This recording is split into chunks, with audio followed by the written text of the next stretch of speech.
Para que compreendamos mejor el motivo de Pablo escribir esta carta a Efesios, es muy importante saber el punto de vista en el primer siglo.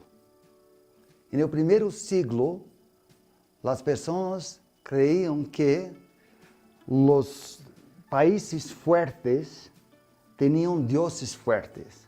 Así que los países pequeños o más débiles tenían un dios más débil. Así pues, Roma, por ejemplo, tenía un dios fuerte y ya los países que habían conquistado tenían dioses pequeños o débiles.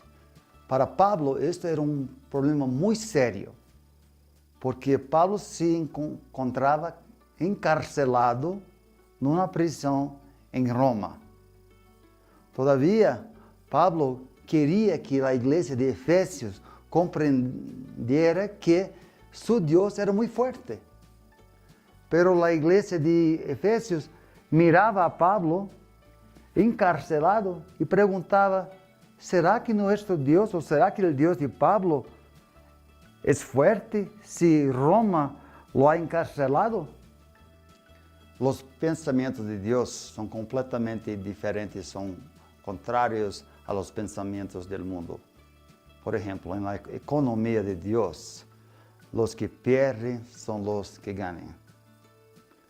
En la economía del mundo, los valores del mundo son poder, sexo y dinero. Es con estos tres que el mundo considera que está ganando en la vida.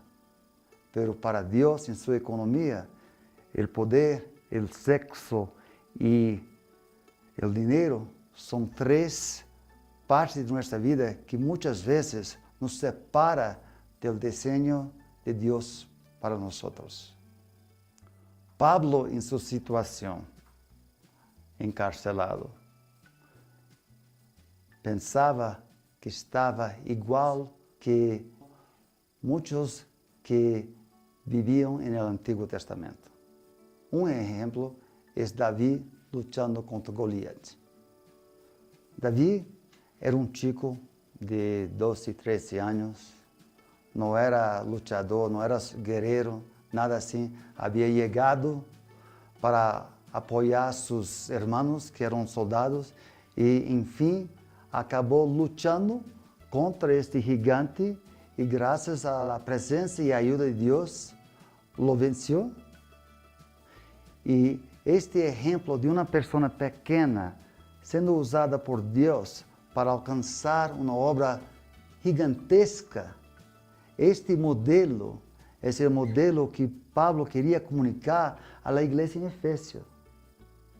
Pablo, apesar de estar encarcelado, apesar de las personas pensarem que estava derrotado, não, estavam em uma situação onde Deus poderia obrar de uma maneira supernatural, uma maneira em que todos, quando viam o que estava sendo através de Pablo, iam mirar a Deus e reconhecer que realmente é todo-poderoso. Outra coisa que Pablo queria ensinar à igreja era que as coisas não são sempre como parecem. Claro que quando uma pessoa normal mirava a Pablo situado em la prisão, iba a pensar que estava derrotado. Pero Deus, que lo havia puesto em la prisão, pensava de outra maneira. Pensava que nesta situação que Pablo iba a acabar sendo vitorioso, porque os planos de Deus são completamente diferentes dos planos do mundo. E además, neste nosso mundo, há outras forças que estão participando de tudo que nos passa. A Bíblia nos habla que o diabo está operando no nosso mundo. E uma coisa que as pessoas às vezes não sabem é que esses poderes de los aires, o diabo e os príncipes, se envuelven en la cultura. En otras palabras, nuestra cultura es impactada pela presencia del diablo y los príncipes de los aires. Y una de las funciones de esos poderes de los aires es engañarnos, hacer que nosotros pensamos ideas equivocadas. Por ejemplo, esses poderes de los aires querem que nosotros pensamos que as coisas mais importantes de nossa vida são o dinheiro, o sexo e o poder. Então, a través de vários veículos e maneiras de comunicar isto, eles querem que nossa mente e nós pensamos que realmente necessitamos de dinheiro, necessitamos de sexo, necessitamos do poder. Pero os pensamentos de Deus são completamente diferentes. E para que vivimos esta vida por la qual fomos criados por Deus, é muito importante que cambiamos de pensamento. Não podemos mais pensar como o mundo. Necessitamos ter os pensamentos, ou como a palavra de Deus nos diz, a mente de Cristo. E qual é essa mente? Essa mente enfoca os valores de Deus. Em Efésios, nós vamos aprender que as maneiras do mundo são completamente diferentes das maneiras de Deus. E em Efésios, Paulo vai explicar-nos que antes vivíamos conforme uma antiga natureza, pero hoje, já que temos Cristo dentro de nós, temos uma nova natureza com relações diferentes, com pensamentos diferentes, com maneiras de comunicar diferentes. Todo isso parte do processo de salvação que havia sido iniciado com a morte e a ressurreição de Cristo. E a diferença entre a antiga natureza e esta nova natureza, Pablo nos descreve no capítulo 4 de Efésios, empezando com o versículo 25, que diz assim: Por lo tanto, dejando a mentira, hable cada a su prójimo como a verdade. Em outras palavras, temos que deixar de mentir e ser pessoas que sempre falam a verdade. Essa é uma das diferenças entre a antiga natureza e a nova natureza. Em 26 nos habla: se enojam, não pequem. Não deixem que o sol se ponga estando aún enojados. Claro que nós vamos nos enojar de vez em quando, mas não podemos permitir que isto continue em nossa vida, porque assim, se permitirmos que continue, Deus diz que estamos pecando. Então, quando nos enojamos, é muito importante que neste mesmo dia que deixamos isto para trás. Não podemos continuar sendo enojados e viver conforme essa nova natureza que Deus nos ha dado.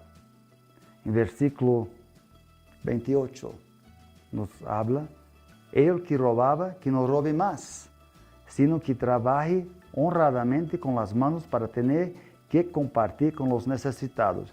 Muito interessante aqui.